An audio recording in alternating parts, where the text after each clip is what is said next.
Clint മാക്സിലേക്ക് ഏവർക്കും സ്വാഗതം. കഴിഞ്ഞ കുറെ കാലത്തിനിടയിൽ നാളിതുവരെ കാണാത്ത ഒരു പ്രതിഭാസം കേരള രാഷ്ട്രീയത്തിൽ ഉണ്ടായിരിക്കുന്നു. ഇടതുപക്ഷത്തിൽ നിന്ന്, പ്രത്യേകിച്ച് CPM-ൽ നിന്ന് വൻ ചോർച്ച ഉണ്ടായി തുടങ്ങിയിരിക്കുകയാണ്.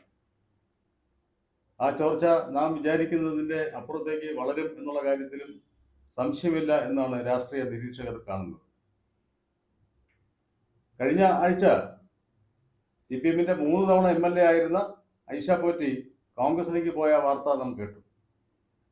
അതിനു മുമ്പ് കുറെ കാലമായി അങ്ങനെ കേട്ടിരുന്നെങ്കിലും കയ്യേലപ്പുറത്ത് നിന്നിരുന്നെങ്കിലും ഇടുക്കിയിലെ രാജേന്ദ്രൻ BJP-യിലേക്ക് പോയി. അതുപോലെ ഏറ്റവും ഒടുവിൽ ഉണ്ടായിരിക്കുന്ന വലിയൊരു മാറ്റമാണ് CPM-ന്റെ കൊല്ലം ജില്ലാ കമ്മിറ്റി അംഗമായ സുജ ചന്ദ്രബാബു. ജില്ലാ കമ്മിറ്റി അംഗം എന്ന് പറയുമ്പോൾ ഒരു CPM-ന്റെ ഒരാൾക്ക് ജില്ലാ കമ്മിറ്റി അംഗമാവുക എന്ന് പറഞ്ഞാൽ അത്ര പുതിയ എളുപ്പമുള്ള കാര്യമൊന്നുമില്ല. CPM ജില്ലാ കമ്മിറ്റി അംഗം അത്രയും മുതിർന്ന ആളുകൾക്ക് മാത്രമേ ആ സ്ഥാനത്തേക്ക് എത്താൻ പറ്റുള്ളൂ. ഒരുപാട് പ്രവർത്തന പാരമ്പര്യം ഉണ്ടാകും. CPM-ന്റെ ചരിത്രം എല്ലാവർക്കും അറിയാവുന്നതാണ്. അതിന്റെ പാർട്ടി സെറ്റപ്പ് അതാണ്.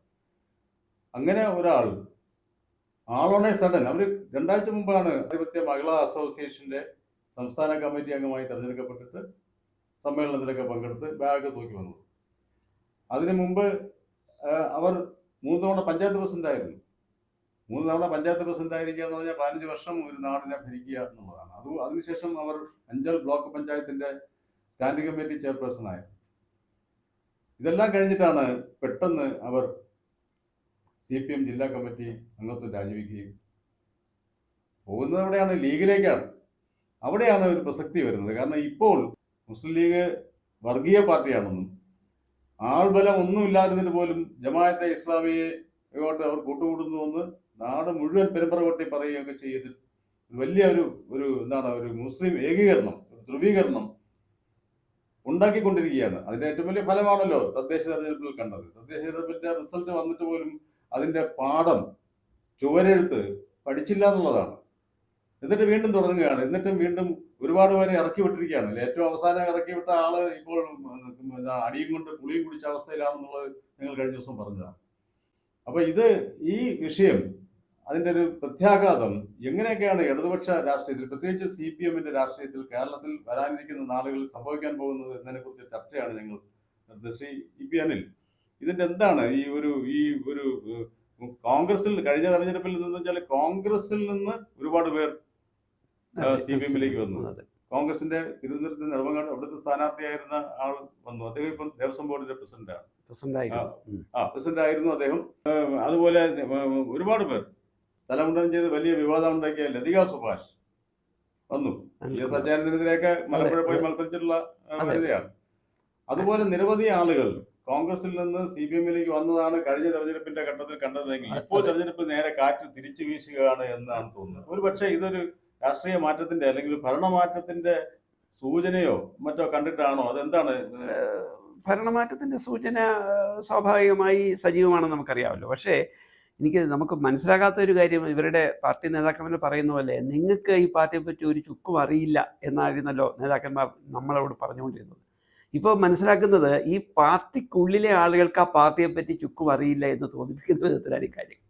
നമുക്ക് പലപ്പോഴും പറയുന്നത് കമ്മ്യൂണിസ്റ്റ് പാർട്ടിയിലേക്ക് ഒരാൾ ഒരു കേഡർ പാർട്ടിയിലേക്ക് വരുന്നു, അയാൾക്ക് മെമ്പർഷിപ്പ് കൊടുക്കണമെങ്കിൽ അയാളെ ഒബ്സർവ് ചെയ്യുന്നു, നിരീക്ഷിച്ചതിന് ശേഷം മെമ്പർഷിപ്പ് കൊടുക്കുന്നു, എല്ലാ വർഷവും മെമ്പർഷിപ്പ് പുതുക്കുന്നു. അങ്ങനെ വലിയ ചിട്ടവട്ടങ്ങളിലൂടെ പാർട്ടിയുടെ ജില്ലാ തലത്തിൽ പ്രവർത്തിച്ച MLA-മാരായ ആളുകൾ ഒരു സുപ്രഭാതത്തിൽ കോൺഗ്രസിലേക്ക്, BJP-യിലേക്ക്, മുസ്ലിം ലീഗിലേക്ക് പോകുന്നു എന്ന് പറഞ്ഞാൽ ഈ പാർട്ടി വെറും ഒരു ആൾക്കൂട്ടത്തിൻ്റെ കേവല സംവിധാനമായി ചുരുങ്ങിപ്പോയിരിക്കുന്നു എന്ന് മാത്രമല്ല, ഇതിൽ പ്രവർത്തിക്കുന്നവർക്ക് ധാർമ്മികമായി രാഷ്ട്രീയ ധാർമ്മികത ലെവലേശമുണ്ട് എന്ന് നമുക്ക് വിശ്വസിക്കാൻ കഴിയില്ല. കാര്യം CPIM എപ്പോഴും ആളുകളെ പഠിപ്പിക്കുന്ന കാര്യം, അവരുടെ അണികളെയും മറ്റുള്ളവരെയും പഠിപ്പിക്കുന്ന കാര്യം, രാഷ്ട്രീയമായി ഞങ്ങൾ എടുത്തിട്ടുള്ള നിലപാടുകളാണ് ഏറ്റവും ശരി.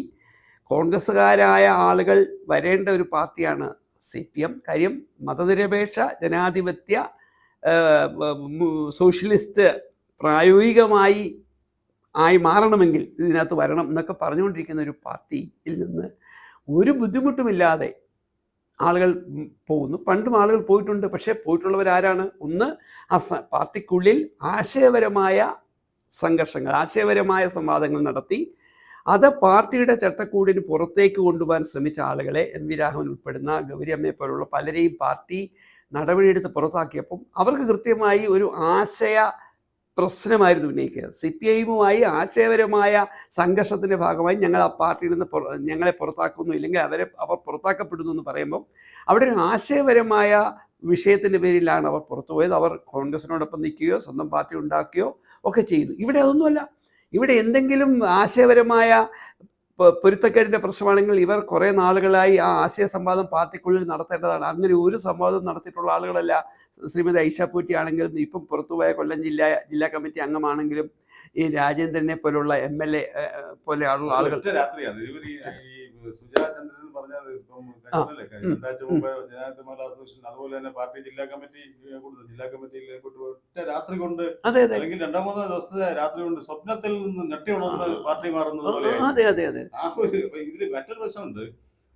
CPM ഇതിനെ എങ്ങനെ കാണുന്നുള്ളത്. ഉദാഹരണത്തിന് ഇപ്പം ഐഷ പോറ്റി പോയപ്പോഴത്തേക്ക് CPM-ന്റെ സമുന്നതരായ ആളുകൾ പറഞ്ഞെന്താണ്, വർഗവഞ്ചകയാണ് എന്നാണ്. അവർ വർഗവഞ്ചകയാണ്. അതേസമയത്ത് CPM-ൽ നിന്ന് BJP-യിലേക്ക് പോയ ആള് വർഗവഞ്ചകനല്ല. ശ്രീ രാജേന്ദ്രൻ വർഗവഞ്ചകനല്ല, ഇതുവരും വർഗവഞ്ചകനാണെന്ന് വിളിച്ചിട്ടില്ല. അതെന്താണ് ഈ CPM-ൽ നിന്ന് BJP-യിലേക്ക് പോകുമ്പോൾ വർഗവഞ്ചന ഇല്ലേ? അത് ഒരേ വർഗമാണോ? അതെ, ഇവിടെയാണ് ഒരു വലിയ പ്രശ്നം. കഴിഞ്ഞ ഒരു 5 വർഷങ്ങൾക്ക് മുമ്പ് വരെ CPM-ന്റെ ഒരു മുൻ MLA നോക്കൂ, ഇവിടെ ആകെ നമ്മൾ പറഞ്ഞുകൊണ്ടിരുന്നത് ഇടതുപക്ഷത്തിൻ്റെ സ്വതന്ത്രനായി മത്സരിച്ച് ജയിച്ച ഒരു പഴയ IAS-കാരൻ, അദ്ദേഹം ആ MLA സ്ഥാനം ഒഴിഞ്ഞ് ഒരു ഘട്ടത്തിന് ശേഷം BJP-യിലേക്ക് ചേരുന്നു.